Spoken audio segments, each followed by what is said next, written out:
if you want to do an FP1 case, then you need to have a look at the class angle of the case, because that actually matters. Class 2 are the perfect ones, class 3 are the worst ones.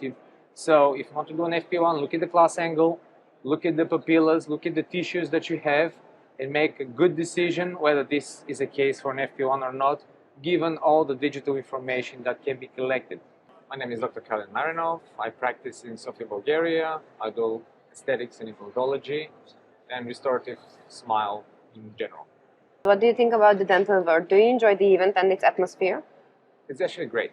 These days, these events are, the energy is going down usually throughout these in-person events. But the dental world in general, I think it stands out. There's a lot of people. There's 4 halls that are actually full with people, with lectures and all that. I think I was surprised by the good energy. I was surprised by the attendance, because these days the attendance is always lacking. And I was surprised by the volume also. And a lot of good people and good companies are here. So if people want to learn something, I think that's the place to come and see it, definitely. When evaluating FP1 versus FP3 restorations, which digital diagnostic parameters most influence your treatment planning? First of all is, if I can split that into 2. The first one is the face and the smile. So we always plan everything onto the face. So the aesthetics is the primary goal. And based on the patient, as soon as the patient smiles, I can actually tell if this is an FP1 or an FP3 case. So that's the first thing. Then the second part is actually when you look inside the mouth, then things are obvious. If we have teeth that are there, then we can go for an FP1. And if we have a lot of teeth missing, or a lot of, I would say, substance lost, so a lot of tissues have been lost, bone, soft tissue and all that, we'll go for an FP3. So the most critical parameter, I would say, is photography and using your eyes. This is the first thing ever. Then everything else comes after. How does the integration of CBCT segmentation and VEX modeling enhance the accuracy of full-arch digital workflows? Well, that is the critical part. In the past, we never had this. We just simply had a CBCT, we had a denture or teeth and all these things. And what happened is, you get the good information, but when you get the CBCT segmented, that means that in essence you can strip down the teeth, you can strip down the jaw, you can do everything you want. So having the segmentation with the teeth and the intraoral scan into the same coordinate system allows us to do the virtual extraction, which is the virtual extraction model. That virtual extraction model is really the key, because when you have it, you're God. I mean, you can plan everything right there in front of you. As long as you have your program with all the digital components in it, you can plan and play with it, and it becomes really fun.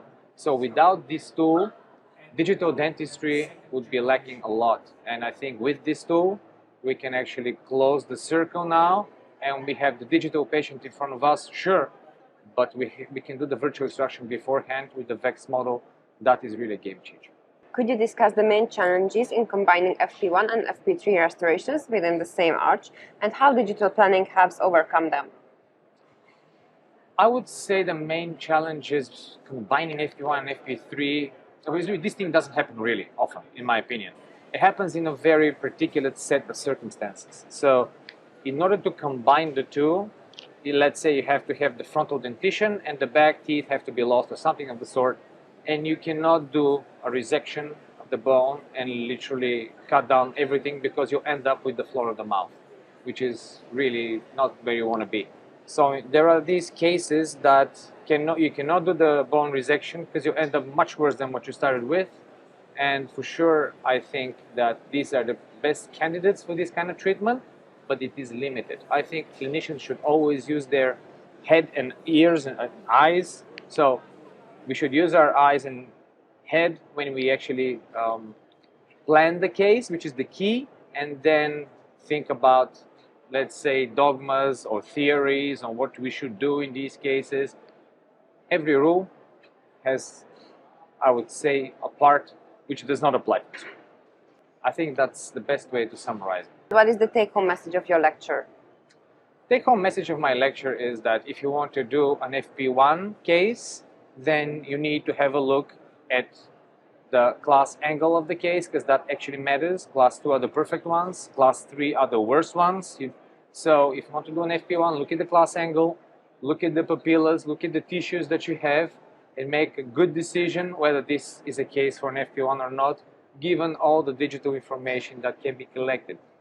VEX model, the virtual extraction model, the CBCT segmentation, and all the planning. With FP1, transmucosal design is the key.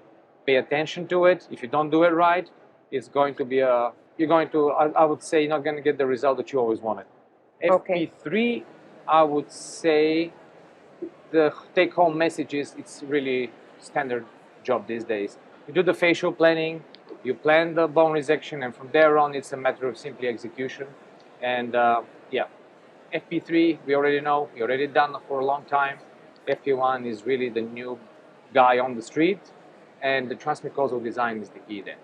Guys, if you want to see quality lectures, if you want to see quality stuff here, and you would like to see, let's say, a lot of the companies in hand and live, you can test out things, surely this is the place to be. It's not what you're expecting. This place has a lot of people in it, it's very live, and I think it's definitely the place that you should come and learn and test out the equipment.